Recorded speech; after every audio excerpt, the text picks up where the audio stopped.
His lips were urgent against hers, tasting of desperation and longing she hadn't allowed herself to feel in years. Biba Ali's back pressed against the rough burlap of stacked Gary bags, the coarse texture scratching through her thin blouse as Sihun Harin's hands found her waist, pulling her closer in the dim warehouse. The scent of dried cassava mingled with the earthy smell of vegetables, carrots, and cabbage piled in crates around them. Green beans scattered across the concrete floor where they'd knocked over a basket in their haste. Welcome to AfroKorean Nova TV, my besties. This is our first video here. Kindly show your support by hitting the like and subscribe button, and let's build a family together. Shall we? Biba shouldn't have been doing this. Not here, not with him, not after everything she had been through in life. But God, the way he touched her, like she was something precious and fragile and worth breaking rules for. His fingers traced the curve of her spine, and she gasped against his mouth. 18 years of restraint crumbling, like the brittle walls of this forgotten storage space behind the eatery. "Biba!" he whispered against her neck, his breath hot on her skin, his slight Korean accent making her name sound like music, and she thought she might combust right there among the produce and grain sacks. Then the lights flickered. Once. Twice. And went out completely. They froze, mouths still inches apart, breathing hard in the sudden darkness. The familiar whir of the ceiling fan died, leaving only silence and the thundering of her heart in her ears. Another power outage. This was Abuja, where the electricity supply was as reliable as a politician's promise. "Damn it," Sihun muttered, and she could hear the frustration in his voice, feel it in the tension of his shoulders under her hands. Before either of them could move, could decide what to do about the darkness or the desire still crackling between them like live wire, there was a knock. Sharp, insistent, echoing through the warehouse from the door they'd carefully locked behind them 20 minutes ago. "Mrs. Ali?" a voice called out. Samuel, the security guard. "Mrs. Ali, are you in there? It's getting late, oh. Time to close up." Reality crashed back like cold water. Biba straightened, smoothing down her blouse with shaking hands, grateful for the darkness that hid the flush she knew was burning across her cheeks. Sihun stepped back, and she immediately felt the loss of his warmth, the space between them suddenly a chasm. "I'm coming!"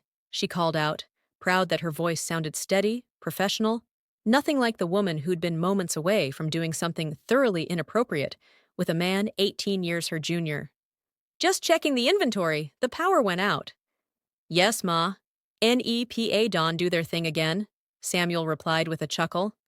"I fit help you with anything?" No, I'm fine. Just give me a moment." She heard Sihun moving in the darkness, the rustle of clothing being adjusted, and her face burned hotter. Her phone. Where was her phone? She fumbled in her pocket, pulled it out, turned on the flashlight. The beam cut through the darkness, illuminating Sihun's face, his distinctly Korean features, those dark eyes that always seemed to see right through her, as they locked with hers. "We should talk," he said quietly. "Not now." She couldn't. Not with Samuel waiting outside. Not with the evidence of their recklessness still written across both their faces. "Tomorrow, after the morning service." "You keep saying tomorrow, Biba. It's been 3 weeks of tomorrows." "I know." And she did. 3 weeks since he'd walked into her life with his gentle hands and that patient smile. 3 weeks of stolen glances and accidental touches, and this growing thing between them that she didn't know how to name. Didn't want to name, because naming it made it real, and real things could hurt you. But right now, we need to go before Samuel gets suspicious. She moved toward the door, unlocking it with fingers that still trembled slightly. Samuel stood outside with a battery-powered lantern, his weathered face creasing in a smile when he saw them. "Ah, Mr. Harin! You're here too? Good evening, sir." "Good evening, Samuel." Sihun's voice was calm, normal, as if he hadn't just been kissing his employer, senseless among the vegetables. "I was just helping Mrs. Ali move some of the heavier storage items. You know how it is." Samuel nodded, apparently satisfied with this explanation. That's good, oh. These days, one person cannot do everything alone. Mrs. Ali is always working too hard. Indeed she is, Sihun agreed, and there was something in his tone that made Biba's stomach flip. They walked back through the darkened eatery, Samuel's lantern casting long shadows across the empty tables, where, hours ago, customers had sat enjoying her cooking. The Sunrise Eatery had been her dream, her escape, the thing she'd built with her own two hands after everything fell apart. And now this man, this Korean man, who'd somehow found his way into her Nigerian world, was threatening to undo the careful walls she'd constructed around her heart. No, that wasn't fair. Sihun wasn't threatening anything. He was offering something. The question was whether she was brave enough to take it. They said their goodnights to Samuel and stepped out into the warm evening air. The street was quieter now, most of the neighboring shops already closed, the few remaining ones running on generators whose drone filled the air. Abuja at night, even in the chaos of power outages, had a kind of beauty. Or maybe she was just feeling poetic after that kiss. "Can I walk you to your car?" Sihun asked. She nodded, not trusting herself to speak.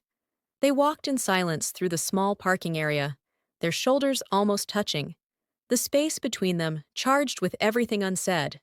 When they reached her aging Toyota, she turned to face him. In the dim light from the street lamp running on someone's generator, he looked younger than his 31 years, almost vulnerable. His Korean features, the smooth skin, the dark hair that fell across his forehead, the elegant line of his jaw, were softened by the shadows. But there was nothing young about the way he looked at her, nothing uncertain in the set of his jaw. "I meant what I said in there," he told her. "We need to talk. Actually talk, Biba, not just keep dancing around this thing between us." "I know." She did. She'd known for weeks that this conversation was coming, had been both dreading and craving it in equal measure. "Sunday afternoon? After church? After the lunch service at the eatery? We could meet somewhere neutral." "Neutral!" He huffed a small laugh. "Like we're negotiating a peace treaty." "Aren't we?" She tried to smile, but wasn't sure she succeeded. "Sihun, this is complicated. I'm 49 years old. I have a daughter only a few years younger than you. I'm a widow still trying to figure out how to be something other than someone's wife or someone's mother. And you're—" "I'm what?" His voice was gentle but firm. "Too young, too inexperienced, too foreign, too whatever excuse you're going to use to push me away?" "I wasn't going to say any of those things. Then what were you going to say?" She took a breath, choosing her words carefully. "I was going to say you're talented and brilliant, and you have your whole life ahead of you. You shouldn't waste it on a woman who's already lived half of hers." "That's not for you to decide." He stepped closer, close enough that she could smell his cologne, something woody and subtle with a hint of the ginseng soap she'd noticed he used, scents she'd come to associate with safety, with warmth. "I'm an adult, Biba. I know what I want. The question is, do you?" Did she? Standing there in the generator-lit darkness, the taste of him still on her lips, the memory of his hands on her skin still making her shiver, she thought maybe she did. Maybe for the first time in 18 years, since before her husband Tunda had gotten sick, since before the long, slow descent into widowhood and single parenthood and building a business out of grief and determination, she knew exactly what she wanted. She wanted to feel alive again. She wanted to be seen, not as someone's mother or someone's memory, but as Biba. Just Biba, with all her flaws and fears, and this terrifying, exhilarating capacity for desire she'd thought had died with her husband. But wanting something and allowing yourself to have it were two very different things. "Sunday," she said finally. "We'll talk properly on Sunday." He studied her face for a long moment, then nodded slowly. "Sunday. But Biba, no more running, no more hiding behind excuses or obligations, or whatever else you use to keep people at arm's length. If you're going to end this, fine. But at least have the courage to tell me the real reason why." He walked away before she could respond, his figure disappearing into the darkness beyond the generator's light, and she was left standing by her car, wondering when exactly she'd become a coward. The drive home through Abuja's dimly lit streets gave her too much time to think. About the kiss. About Sihun. About the impossible situation she'd somehow stumbled into, despite all her best efforts to keep her life simple and uncomplicated. It had started innocuously enough, as these things always did. 3 months ago, she'd inherited a large xylophone from a distant uncle she barely remembered.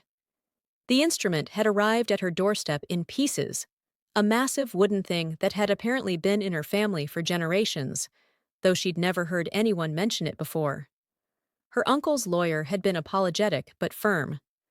The will specified that Biba was to receive it, along with a strange request that she ensure it was restored to playing condition. She'd had no idea what to do with it. The xylophone was beautiful in its decay, the wooden bars carved with intricate patterns, the frame still sturdy despite years of neglect. But it was definitely unplayable. Several bars cracked or missing, the resonators beneath corroded beyond recognition. A friend had recommended Sihun. "He's this young Korean man who does repairs on traditional instruments," her friend had said. "Very talented, very professional. His grandfather was apparently some kind of master craftsman in Korea, and he learned from him. Charges reasonable prices, too." Professional. That was the word that had stuck in Biba's mind when Sihun had first walked into the eatery where she'd stored the xylophone in a back room. Professional, safe, businesslike. She should have known better, should have recognized the danger in the way her heart had skipped when he smiled at her, the way his hands had moved over the xylophone with such reverence and care, the way he'd looked at her when he'd asked questions about her family history with the instrument. "This is remarkable," he'd said during that first visit, running his fingers along the carved patterns, his Korean accent giving the words a melodic quality. "These designs, I've never seen anything quite like them. Your uncle must have valued it greatly."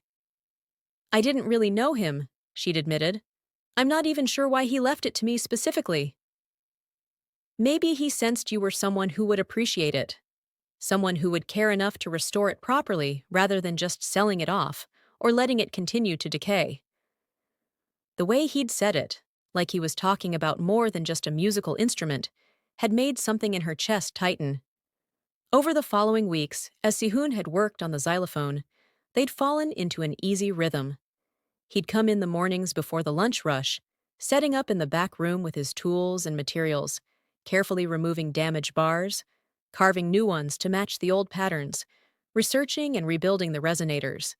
And Biba, despite having a business to run, despite having 1,000 things that should have occupied her attention, found herself drawn to that back room again and again. They'd talked. About everything and nothing. About his work, how he'd learned the craft of instrument repair from his grandfather in Seoul, how his harabioji had been a master craftsman who'd worked on traditional Korean instruments before teaching Sihun the skills that could be applied to instruments from any culture. How he'd studied music theory at Yonsei University before deciding his passion lay in preservation rather than performance, and how he'd eventually made his way to Nigeria following a research opportunity that had turned into something more permanent. About her eatery, how she'd started it 5 years after Tunda's death, when she'd finally stopped wandering through her days in a fog of grief and realized she needed purpose, needed something that was hers alone. About her daughter, Kioma, who was 27 now and living in Port Harcourt with her own life, her own dreams, who still worried about her mother being alone, but couldn't seem to understand that alone and lonely weren't always the same thing. Except lately, Biba had realized, she was both. She pulled into her compound, the automatic gate sliding open with a metallic screech that she kept meaning to have fixed. Her house was dark, of course, the power still out. She'd have to fire up the generator, check if there was fuel, deal with all the small practical matters of single living that sometimes felt overwhelming in their accumulated weight. Inside, she moved through the familiar darkness by memory and phone light, checking windows, locking doors. The routine so ingrained she barely had to think about it. Only when she'd changed into her nightclothes and was lying in her bed, the generator now humming outside her window, and the ceiling fan slowly stirring the air, did she let herself replay the evening. The kiss, his hands, the way he'd looked at her when he'd said, "I know what I want." Her phone buzzed on the nightstand. A text message from Sihun. "I didn't mean to push, but I also won't apologize for wanting you to stop hiding from what we both know is happening here. Sleep well, Biba." She stared at the words for a long time before typing back, "You too." Then, after a moment's hesitation, she added, "And for the record, I'm not sorry about the kiss. I'm just scared of what it means." His response came almost immediately. "Being scared is okay. Running away because you're scared is not. See you Sunday." She set the phone down and closed her eyes, knowing sleep would be a long time coming. Sunday arrived with the kind of bright, unforgiving sunlight that Abuja seemed to specialize in. Biba went through the motions of her morning routine, dressing carefully for church in a modest blue lace outfit, wrapping her jewel with practiced hands, checking her appearance in the mirror, and seeing a woman who looked far more composed than she felt. Church was its usual mixture of community and performance. She sang the hymns, listened to the sermon about forgiveness and new beginnings, with perhaps more attention than usual, greeted friends and acquaintances with smiles that felt only slightly forced. No one looking at her would guess that her mind was elsewhere, counting down the hours until the conversation she both wanted and dreaded. After service, she went straight to the eatery. Sundays were always busy, people stopping in after church for jollof rice and grilled chicken, pepper soup and pounded yam, all the comfort foods that Nigerians craved and that Biba had perfected over years of practice. She lost herself in the rhythm of the kitchen, directing her small staff, ensuring orders went out promptly, chatting with customers who'd become friends. Sihun arrived around 2 o'clock, as the lunch rush was winding down. She saw him through the serving window, talking to one of her waitresses, and her heart did that stupid fluttering thing it had been doing for weeks now. He was dressed simply in jeans and a white shirt, but there was something about the way he carried himself, a quiet confidence that made people look twice. His Korean features stood out in the predominantly Nigerian crowd, but he seemed completely at ease, switching between English and what little pidgin he'd picked up since moving to Abuja. He caught her eye and smiled, and she had to look away before anyone noticed the heat that crept up her neck. When the last customer had left and her staff had finished cleaning up, Biba sent them all home early. "You've worked hard today," she told them. "Go enjoy what's left of your Sunday." They left gratefully, calling out their thanks, leaving her alone in the eatery with Sihun, who'd been waiting patiently in the back room with the now nearly complete xylophone. She found him there, running a soft cloth over the wooden bars, his movements gentle and methodical. He looked up when she entered, and the air between them immediately felt charged, heavy with everything that had been left unsaid since Thursday night. "Hello," she said, which seemed absurdly formal, given that his tongue had been in her mouth 3 days ago. "Hello?" He set down the cloth and straightened. "Should we sit?" There were a couple of chairs in the corner, leftovers from when this room had been used for storage before the xylophone had taken over. They sat, and for a moment, neither of them spoke. The silence stretched, not quite comfortable, but not entirely awkward either. Finally, Sihun said, "I've been thinking about what to say to you. I had this whole speech prepared, but now that we're here, it all seems unnecessary." "Tell me anyway," Biba said softly. He took a breath. "All right, here it is. I think you're extraordinary. I think you're brilliant and brave, and so beautiful it sometimes makes it hard for me to focus on my work. I think about you constantly. When I'm here, when I'm home, when I'm working on other projects, you're always there in my mind." Her breath caught, but he continued before she could speak. He turned to face her now, with soft eyes. I know all the reasons you think this won't work. The age difference, your daughter, what people might say, the Korean man with the Nigerian woman, all the stares and whispers we'd get. All of it. And I'm not going to pretend those concerns aren't valid. But Biba, I've spent my whole adult life being careful, being sensible, doing what was expected of me. In Korea, my family had certain expectations. When I came to Nigeria, people had assumptions about what I should do, who I should be. And then I met you, and for the first time, I wanted something just because I wanted it. Not because it made sense, or because anyone else approved, but because it felt right. He leaned forward, his eyes intent on hers. I'm not asking you to marry me tomorrow. I'm not asking you to introduce me to your daughter or make some grand public declaration. I'm just asking you to stop running, to give this, whatever this is between us, a real chance, to see where it might go if you'd just let yourself feel it instead of analyzing it to death. Biba felt tears prickling at the corners of her eyes. When was the last time someone had spoken to her like this? When was the last time someone had seen her, really seen her, not as the capable widow who ran a successful business or the devoted mother who'd raised a good daughter, but as a woman with desires and fears and this aching need to be wanted? You make it sound so simple, she said, her voice barely above a whisper. It doesn't have to be complicated. We're two adults who care about each other. Everything else is just noise. 18 years, Sihun. I'm 18 years older than you. When I was your age, you were 13 years old. 13. Do you understand how that sounds? I understand math, yes. There was a hint of amusement in his voice. I also understand that age is just a number, especially when both people are adults. My parents had a 12-year age gap. My father was younger. They had 37 years of happy marriage before my mother passed. So please, don't insult both of us by pretending that's the real issue here. Then what is the real issue? The question came out sharper than she'd intended. Fear. He said it simply, without judgment.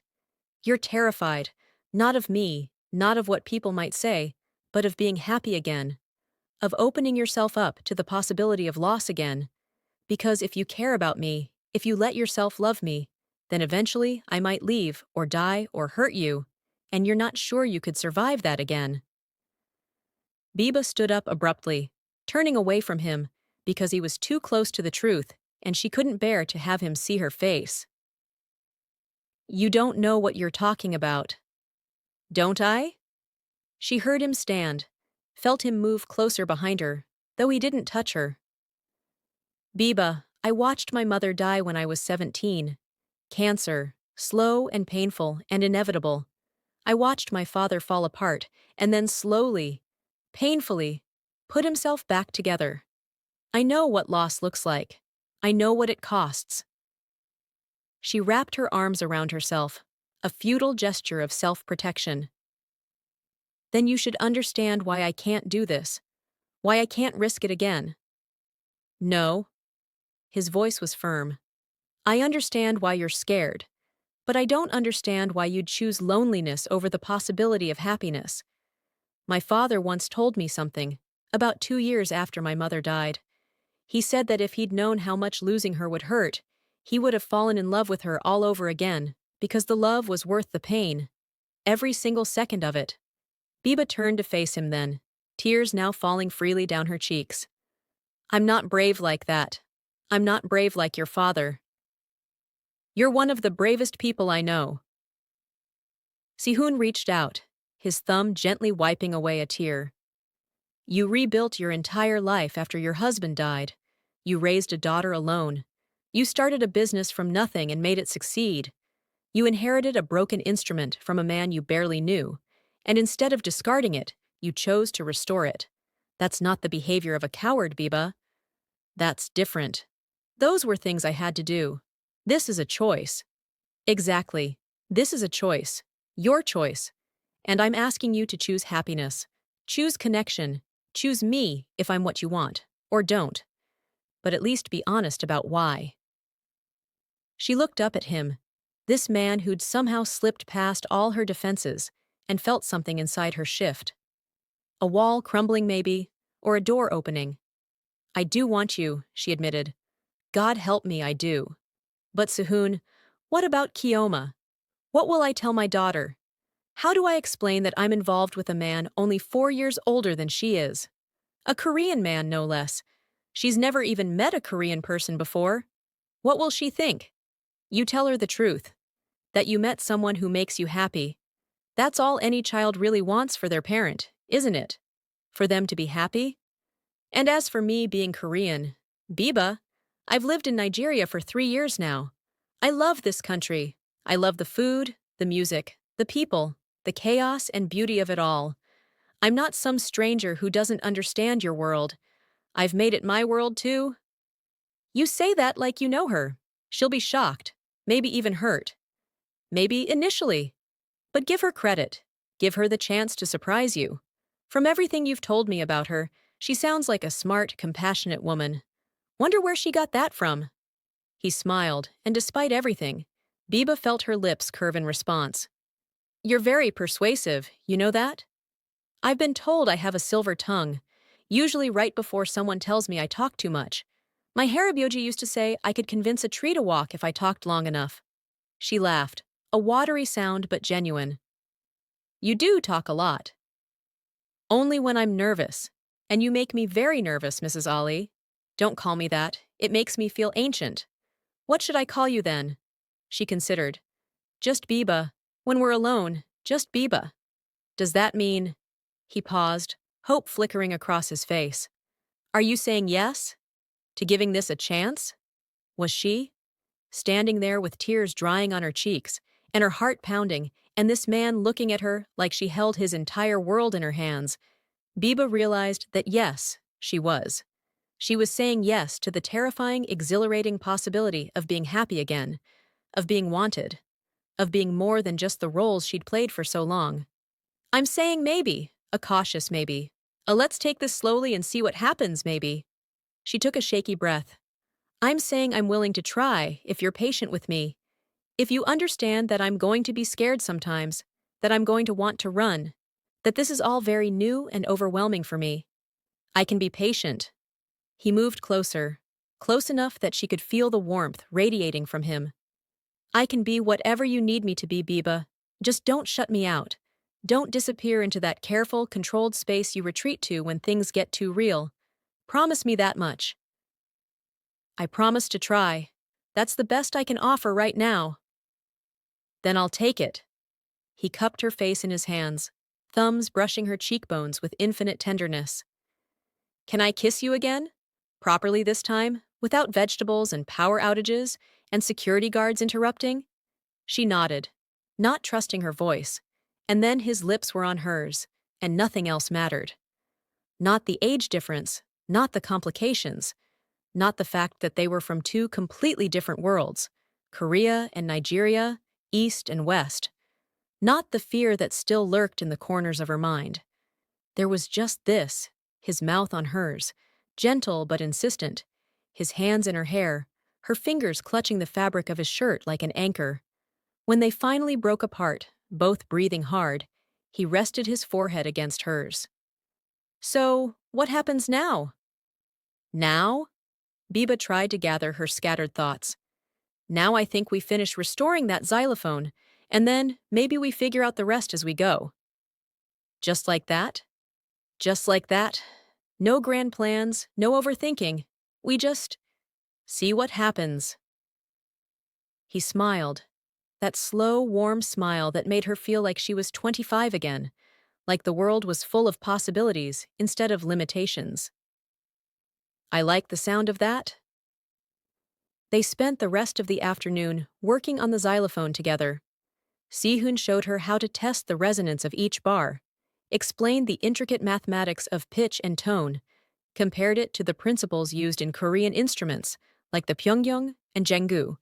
Let her try striking the newly restored keys with the mallets. The sound that emerged was clear and bright, nothing like the dull thunk of the damaged bars. It's beautiful, Biba said, running her fingers reverently over the carved patterns. It will be, once it's complete. Another few weeks? maybe a month. I want to make sure everything is perfect. My harabayoji taught me that rushing the final stages of restoration is how you ruin months of careful work. You're a perfectionist. When it comes to instruments, yes. When it comes to you, he trailed off, giving her a sidelong glance. I'm just trying not to mess this up. That makes two of us. As the sun began to set, painting the sky outside in shades of orange and gold, they reluctantly agreed it was time to part ways. The eatery would open again tomorrow morning, and Biba needed to prepare. Sihun had other clients to attend to during the week. Life continued its mundane march forward, even when everything inside felt fundamentally changed. At the door, he kissed her again, softer this time, almost chaste. I'll be back on Wednesday to continue with the work. Wednesday is good, and Sihun? Thank you for being patient, for pushing me, for seeing something in me worth all this effort. Biba, you're worth every effort imaginable and more. I just hope eventually you'll see yourself the way I see you. After he left, Biba locked up the eatery and sat for a long moment in her car, processing everything that had happened. She felt raw, exposed, like she'd peeled back layers of protective armor and couldn't quite figure out how to put them back on. But underneath the vulnerability was something else. Something that felt suspiciously like hope. Her phone buzzed, a text from Kioma. Hi, Mummy, just checking in. How was church? How was your week? Call me when you can. I miss your voice. Biba stared at the message, thinking about Sihun's words. Give her credit. Give her the chance to surprise you. Not tonight, she decided. She wasn't ready to have that conversation yet. But soon. She'd tell her daughter soon, because secrets had a way of festering, and this thing with Sihun, whatever it turned out to be, deserved honesty. She typed back. Church was lovely, my dear. The week was interesting. I'll call you tomorrow evening, okay? Love you. The response came quickly. Love you too, Mummy. Can't wait to hear your voice. The drive home felt different somehow. The streets were the same, the traffic the same endless chaos, even on a Sunday evening. But Biba felt changed, like she'd stepped through some invisible threshold and couldn't go back to being the person she'd been before. Before Sihun, before the kiss, before the decision to stop running and start living again. At home, she went through her evening routine, but her mind was elsewhere. On the way, he'd looked at her, on the things he'd said, on the terrifying, wonderful possibility that maybe, just maybe, she could have this, could have him, could have a second chance at happiness when she'd resigned herself to quiet contentment at best. That night, lying in bed with the generator humming outside and the fan spinning lazily above her, she allowed herself to imagine it. A future with Sihun. Not the practical details, those were too overwhelming to contemplate yet. But the feeling of it, waking up next to someone who chose her, having conversations over breakfast, sharing her days with someone who actually wanted to hear about them, the simple, profound intimacy of being known. It had been so long since anyone had known her, really known her, not just the surface version she presented to the world. Tunde had known her once, but they'd been so young when they married, barely out of university, and then the business of life, of raising Kioma, of his illness, had taken precedence over the deeper knowing. She'd loved him fiercely and faithfully until the end. But had he truly known her? Had she even known herself back then? Her phone buzzed again, pulling her from her thoughts. Another message from Sihun. I know you're probably overthinking everything right now. Stop it. Go to sleep. Dream of good things. Dream of us. She smiled despite herself and typed back. How do you know I'm overthinking? Because I'm getting to know you, Biba, and because I'm lying here doing the same thing. Good night. Good night, Sihun. She set the phone down and closed her eyes, and for the first time in years, allowed herself to dream of good things. The following weeks fell into a new rhythm, one that felt both exhilarating and terrifying in its newness. Sihun continued coming to the eatery 3 times a week to work on the xylophone, but now there was an added dimension to their interactions. Stolen touches when no one was looking, lingering glances across the dining room. conversations that stretched long after the workday ended, sitting in the back room with the door cracked open for propriety's sake, talking about everything and nothing. He told her about his childhood in Seoul, about learning to read music before he could properly read words, about the first time he'd held a traditional instrument, a gayagiyum that had belonged to his grandmother, and felt something click into place inside him, about the pressure from his family to pursue something more practical than instrument restoration, about disappointing his mother's dream of him becoming a doctor or engineer, about finding his own path despite the expectations.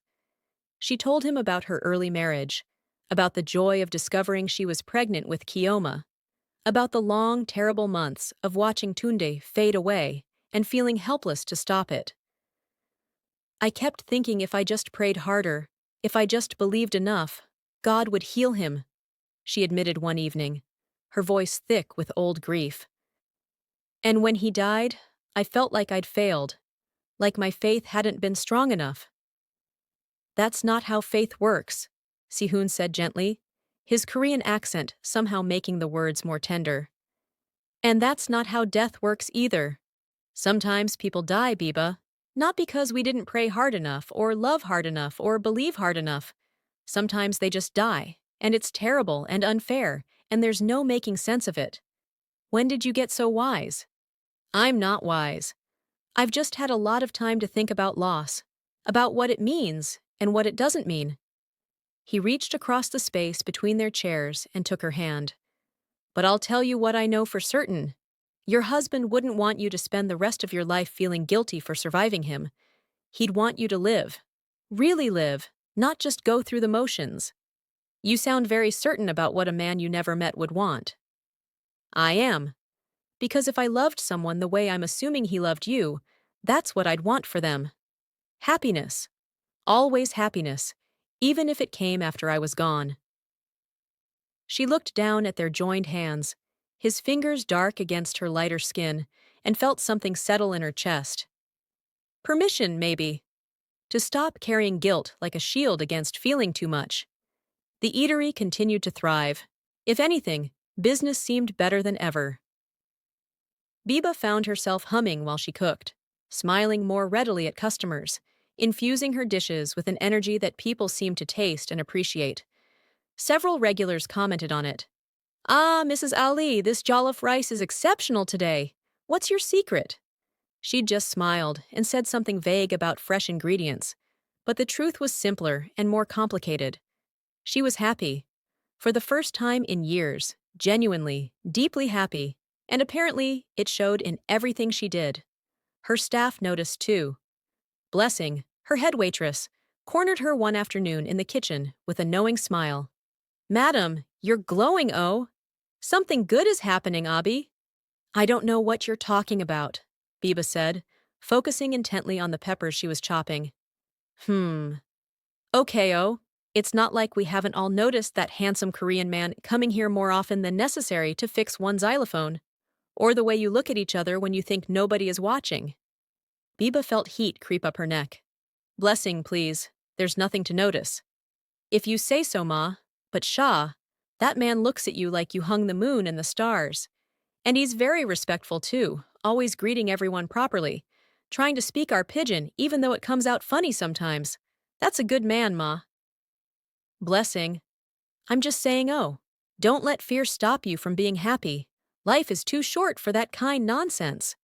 She patted Biba's shoulder and left the kitchen, leaving her employer staring at the peppers with tears in her eyes.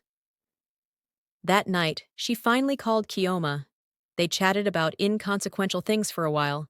Her daughter's work at the marketing firm in Port Harcourt, a new client she was excited about, plans to visit Abuja next month. And then, taking a deep breath, Biba said, My dear, there's something I need to tell you. Okay, Mummy. What is it? You sound serious. I am serious. But it's not bad news, I promise. I've met someone, a man, and we've been seeing each other, and I wanted you to know. The silence on the other end stretched so long that Biba thought the connection had dropped. Then Kioma said carefully, Mummy, that's wonderful. I'm happy for you. Really, I am. Who is he? His name is Sihun Harin. He's a craftsman who repairs traditional instruments. He's Korean, actually. He moved to Nigeria a few years ago. He's been working on that xylophone Uncle Olumide left me, and we connected. Korean? Mummy, you're dating a Korean man? That's so unexpected. I know. Trust me, I know how it sounds. No, I didn't mean it in a bad way. It's just surprising. But good surprising. Tell me more about him. Well, that's the thing. Biba took another deep breath. He's younger than me, quite a bit younger. He's 31. Another long pause, then, 31.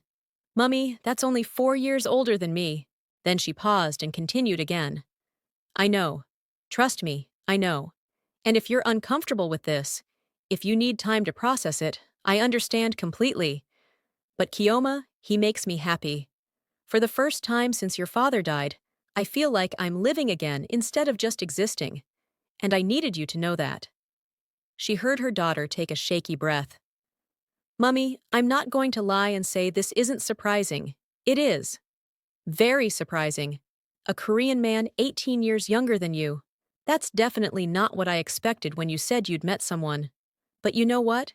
You've spent my entire life putting me first, making sure I was okay, sacrificing your own happiness for mine. If this man makes you happy, if he treats you well, then I support it. I support you, always. Tears welled in Biba's eyes. You mean that? Of course I mean that. You're my mother. I love you.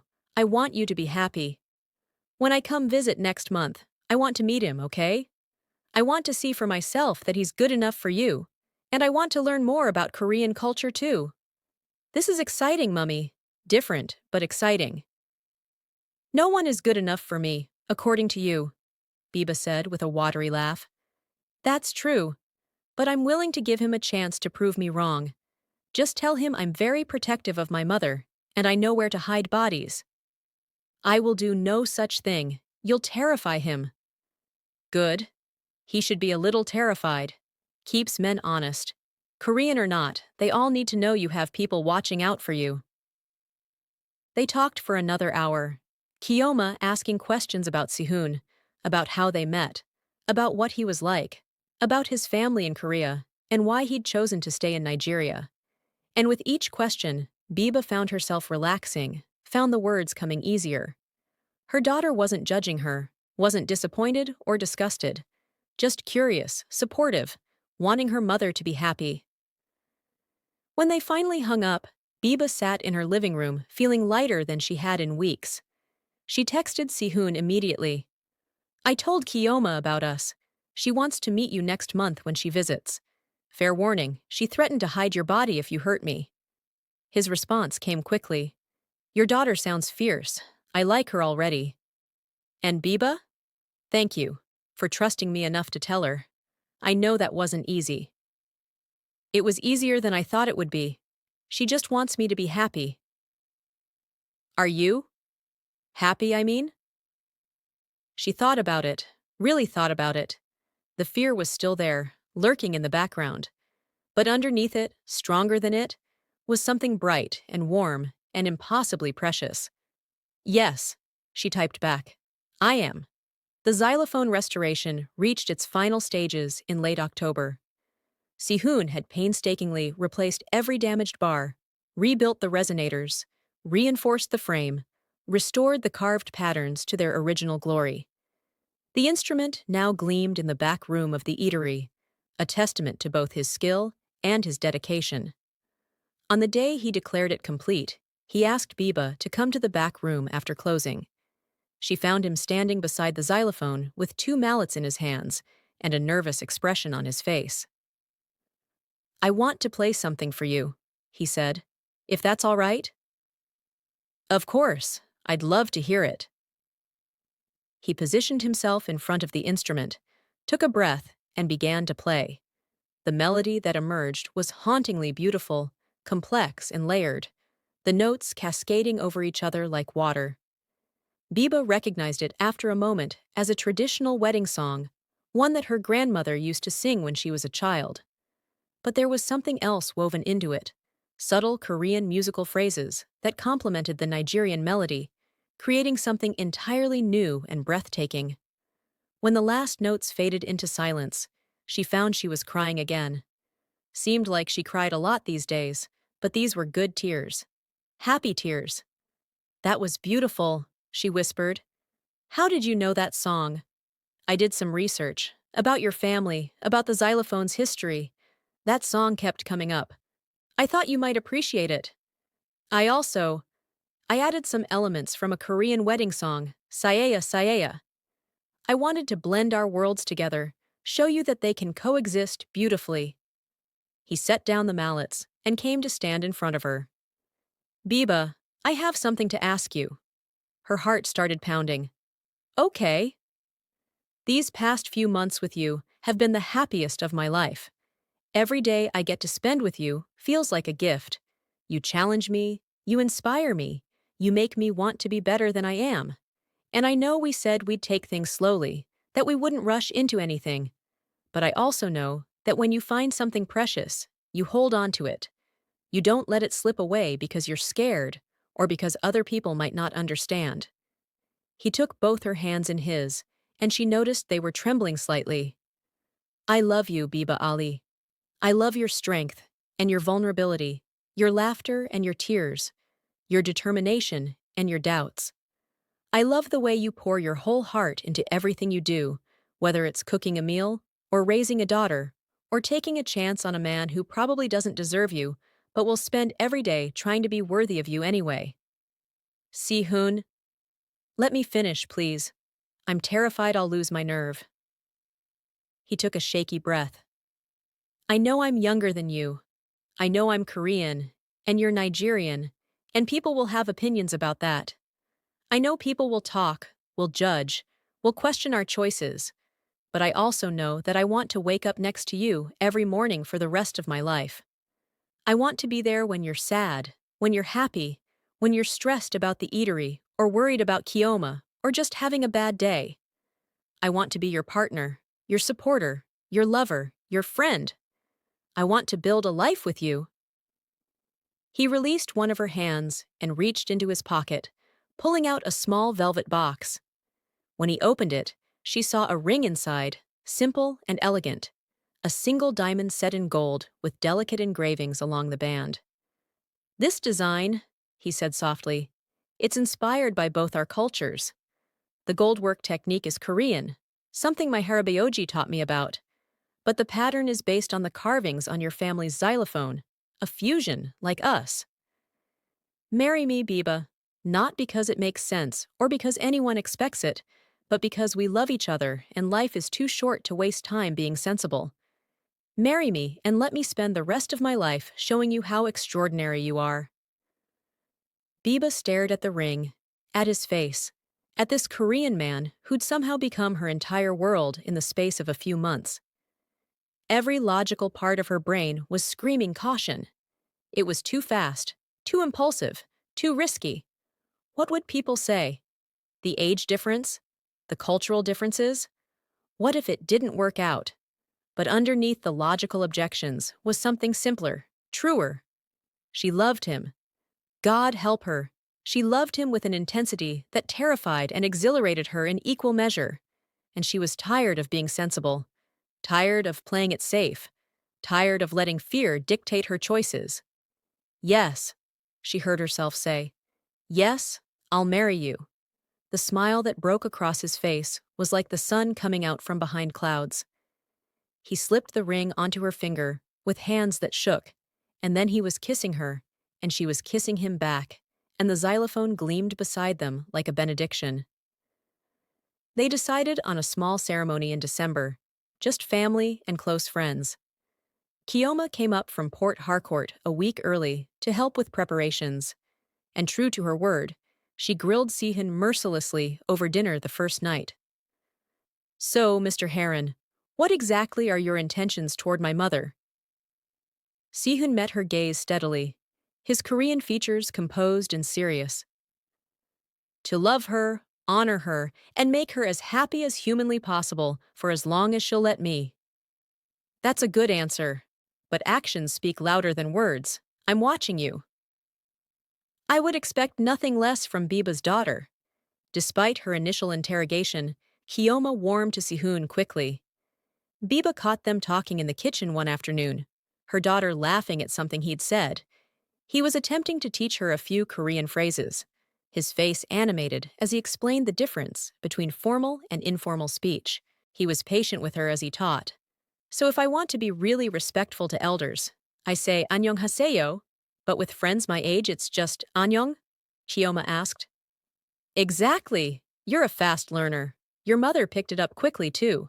She can already say "사랑해," I love you, perfectly. He grinned at Biba, who felt her face heat up. Mummy, you didn't tell me you were learning Korean. Just a few words here and there? Biba said, trying to sound casual. He's been teaching me. That's actually really sweet. Maybe you can teach him more Igbo? I know you've been teaching him some Yoruba phrases, but our language needs representation too. I'm trying, Sihun said with a laugh. But I have to admit, the tones in Igbo are harder for me than Yoruba. My tongue gets confused. In Korean, we don't have tonal languages like you do here. Watching them bond over language and culture, Biba felt her heart swell with gratitude. Her two favorite people in the world, getting along, building bridges between their different worlds. It was more than she'd dared to hope for. The eatery was closed on the wedding day, but Biba had prepared a feast for after the ceremony. Her friends from church helped set up tables in the dining area, decorating with simple white flowers and candles. The xylophone, fully restored, was positioned near where they would exchange vows, a symbol of everything that had brought them together. Beside it, Sihun had placed a small jangu, a traditional Korean hourglass drum, as a representation of his own heritage. Biba wore a simple cream lace dress that Kioma had helped her pick out. Her hair swept up elegantly, minimal makeup, because Sihun had once told her he loved seeing her face exactly as it was. When she looked at herself in the mirror before the ceremony, she barely recognized the woman staring back.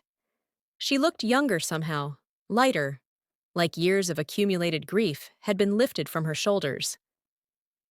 You look beautiful, Mummy, Kioma said softly, coming to stand beside her. Daddy would be happy for you. I know he would. You think so?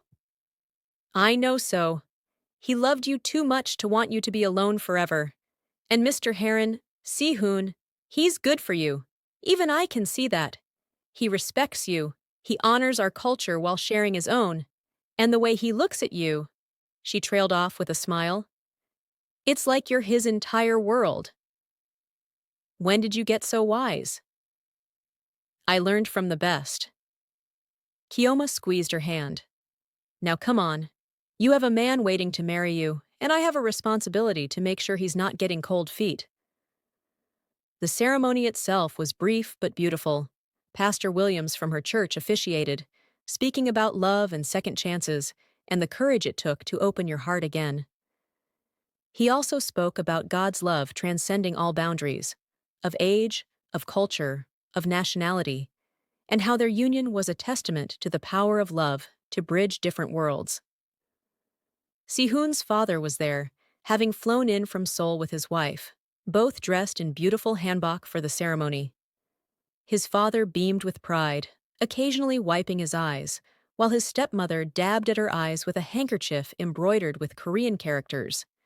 A few of Biba's close friends, some regular customers from the eatery who'd become like family over the years. Blessing and the rest of her staff, all dressed in their finest, grinning from ear to ear. When it came time for the vows, Sihun took her hands and said, his slight Korean accent making each word feel precious, Biba, you taught me that it's never too late to find the person who makes everything make sense. You taught me that age is just a number and love is a choice we make every single day. You taught me that home isn't a place, it's a person. When I left Korea, I thought I was just traveling, exploring, learning. But I found my home in you, here in Nigeria, in your eatery, in your arms. I choose you today, tomorrow, and every day after. I promise to support your dreams, to be patient with your fears, to laugh with you in joy and hold you in sorrow. I promise to be your partner in all things, to see you always as the remarkable woman you are. I promise to honor both our cultures, to build a bridge between our worlds, to create a family that celebrates both Korean and Nigerian traditions. I love you, and I will love you until my last breath. Biba's own vows were simpler. Sihun, you came into my life when I'd convinced myself that my story was over, that all the good chapters had already been written. But you showed me that life is long and full of surprises, and that sometimes the best chapters come when we least expect them. You showed me that love has no borders, no age limits, no cultural boundaries. You make me brave. You make me hopeful. You make me want to be fully alive in every moment. I promise to love you with everything I have, to trust in our future even when I'm scared, to build a life with you that honors both where we've been and where we're going. I promise to embrace your culture as you've embraced mine, to learn your language as you're learning mine, to create a home where Seoul and Abuja can coexist in harmony. I love you, and I choose you, today and always. When Pastor Williams pronounced them husband and wife, Sihun kissed her with such tenderness that she heard several people in the audience sigh. His father called out in Korean, "Chukkahamnida!" Congratulations! And the room erupted in applause, a beautiful mixture of Korean exclamations and Nigerian ululations. And then it was done. She was married again, at 49 years old, to a Korean man 18 years her junior, and she'd never been more certain of anything in her life. The reception was everything Biba could have hoped for. The food was exceptional, if she said so herself. Jollof rice prepared to perfection, her special pepper soup that everyone raved about, grilled chicken marinated in her secret spice blend, fried plantains that were crispy on the outside and soft on the inside, pounded yam with egusi soup, moi moi, salad.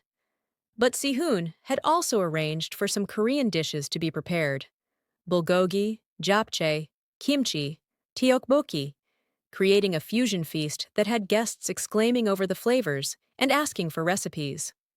For dessert, there was both a traditional wedding cake and some Korean rice cakes, songpyeon, that Sihun's stepmother had made specially for the occasion. People ate and laughed and danced to the DJ's music, which alternated between Afrobeats and K-pop, creating an atmosphere that was uniquely theirs. Kiyoma gave a toast that had everyone alternating between laughter and tears, talking about her mother's strength and resilience, about how she'd never seen her this happy, about how Sihun better treat her right, or he'd have to answer to her, and about how excited she was to have a Korean appa, older brother, in the family now. Sihun's father spoke next, in Korean with Sihun translating, about his son's kind heart and dedication, about how proud he was to see him find love across the world, about how he'd worried when Sihun moved to Nigeria, but now saw it was exactly where he was meant to be. He welcomed Biba into their family with tears in his eyes, saying that she reminded him of his late wife, strong, determined, and full of love. Blessing made a speech about how the whole eatery staff had been rooting for this romance from the beginning, how they'd all noticed the way the handsome Korean man looked at their madam, how love knows no boundaries when it's real. Her speech had people laughing and nodding, and made Biba blush furiously while Sihun just laughed.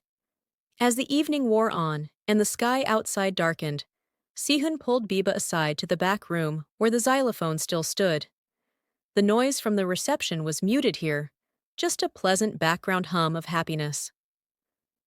"I have something for you," he said, reaching behind the instrument and pulling out a folder. "A wedding gift." She opened it to find old photographs, documents, letters, all related to the xylophone, to her family's history with it. There were pictures of her grandmother as a young woman, standing beside the instrument. Letters from her uncle Olumide, explaining the xylophone's significance, why he'd chosen to leave it to Biba specifically. "He wrote that you reminded him of your grandmother," Sihun said softly, reading over her shoulder, his Korean accent making the English words sound like poetry. He said you had her spirit, her determination, her capacity for deep love. He wanted you to have the xylophone because he knew you'd understand its value, not as an object, but as a connection to your past and a bridge to your future. Biba traced her fingers over her grandmother's young face in the photograph, feeling the weight of history and love, and all the women who'd come before her, who'd survived and thrived, and passed down their strength through generations. How did you find all of this? I did a lot of research, tracked down relatives, searched through old archives, called in a few favors. I wanted you to know where you came from, who you came from. Because Biba, you're part of something bigger than just yourself.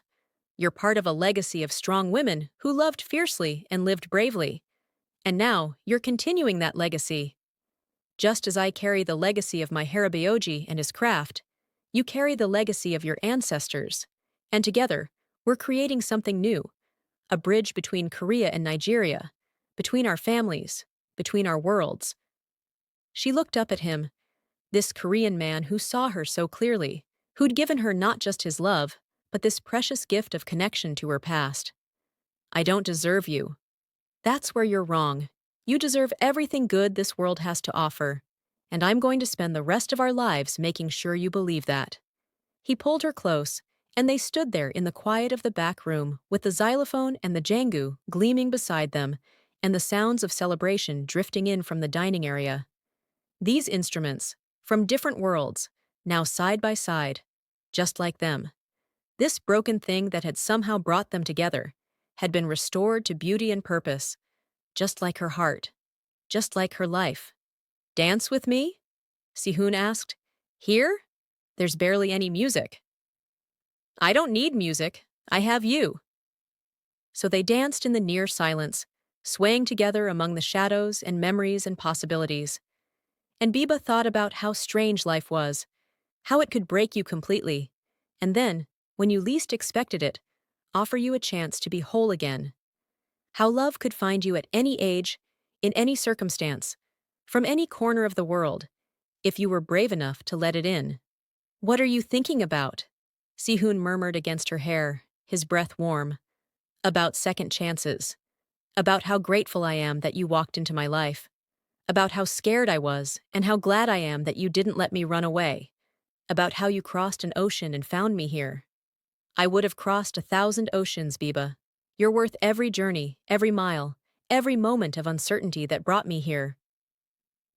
They stayed like that for a long time, just holding each other, until Kiyoma poked her head in. Lovebirds, people are asking for the newlyweds.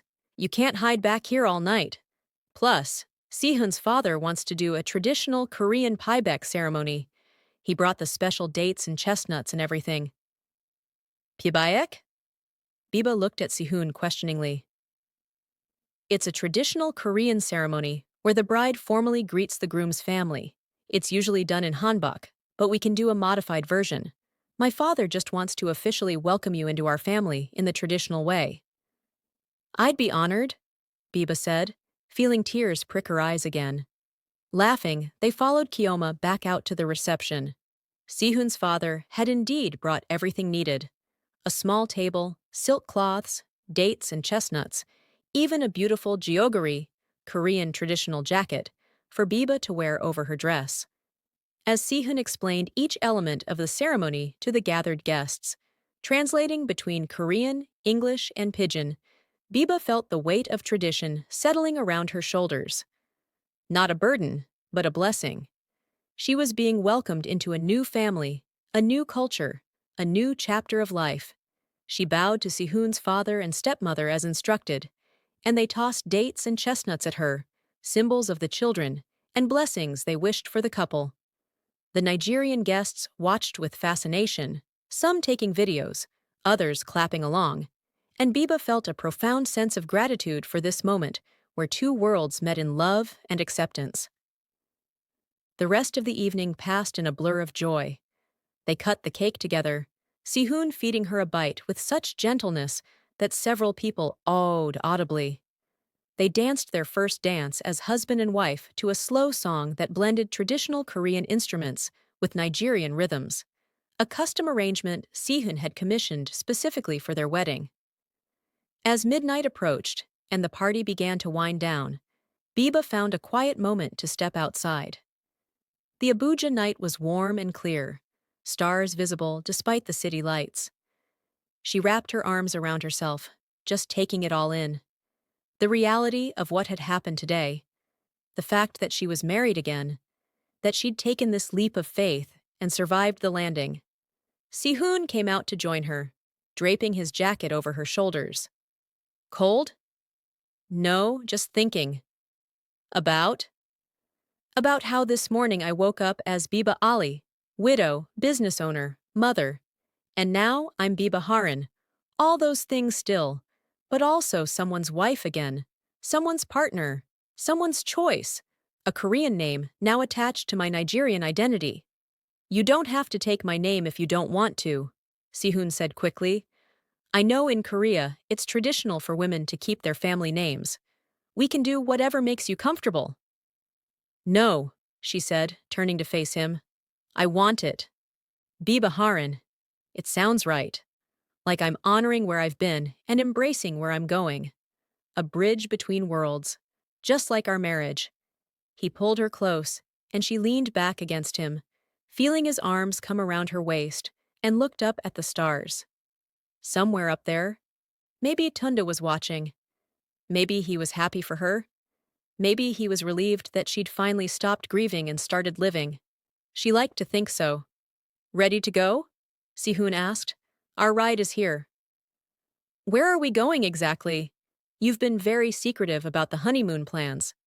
It's a surprise, but I promise you'll love it. We're going to Korea for 2 weeks.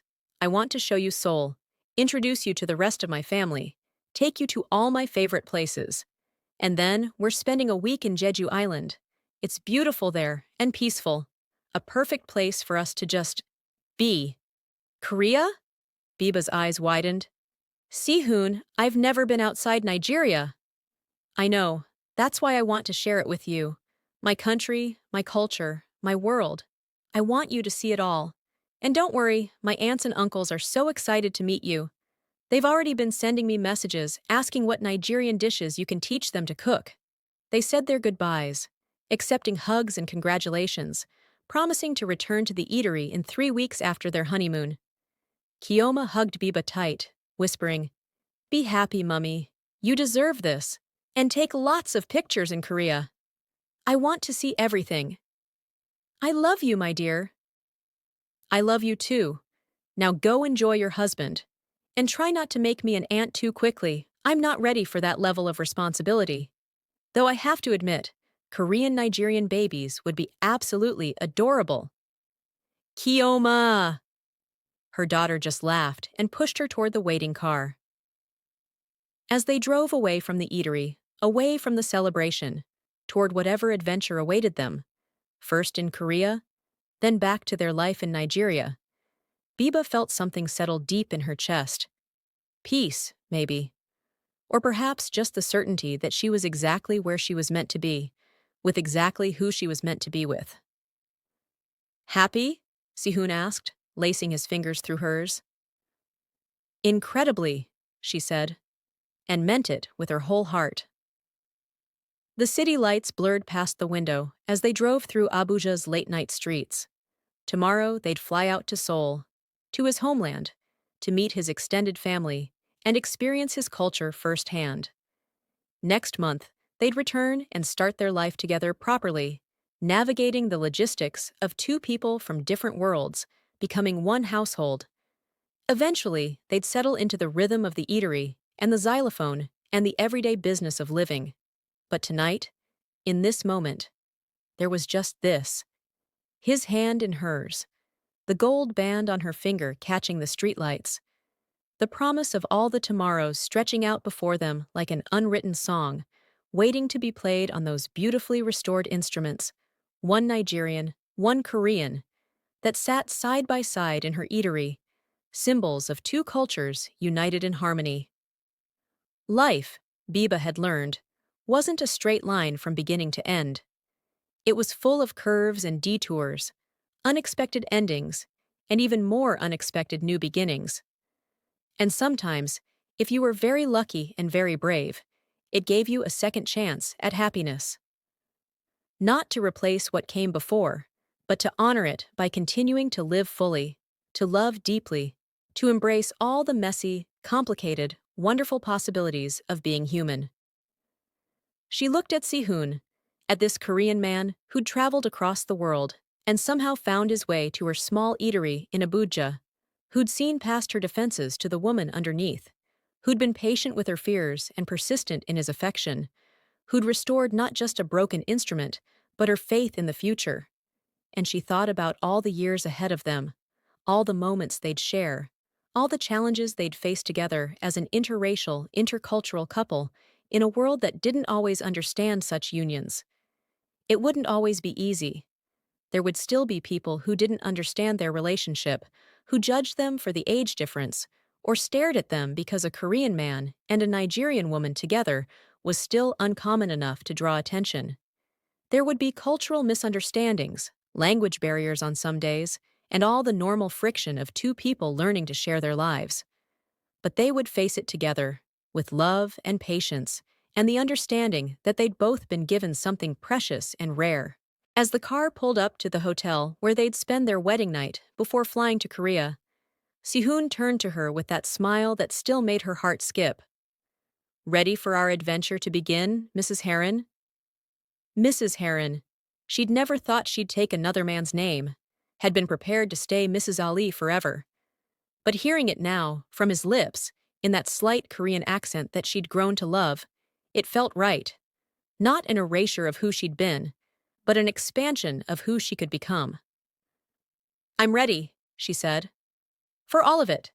The adventure, the challenges, the joy, the ordinary moments, Korea and Nigeria, everything, as long as we're together." "Always together," he promised, kissing her hand. "That's the deal. In Korean we say hamke, together. That's what we are now, hamke." "Hamke," she repeated, trying to match his pronunciation, and he smiled. They walked into the hotel hand in hand, Mr. and Mrs. Harin, ready to write the next chapter of their story. And somewhere in the Sunrise Eatery, in a back room lit by moonlight filtering through the window, the restored xylophone waited beside the jangu, their wooden and leather surfaces gleaming, ready to sing whenever called upon. A reminder that broken things could be made beautiful again, that lost melodies could be found, that instruments from different worlds could harmonize perfectly, that it was never, ever too late for a new beginning. And that love, when it was real, knew no boundaries, not of age, not of culture, not of nationality. It simply was, pure and true and worth every risk, every fear overcome, every bridge built between two hearts that were meant to find each other, no matter how far apart they started or how impossible their union might have seemed. Biba Harin, Nigerian woman, Korean man's wife, bridge builder, proof that the best love stories are the ones you never see coming.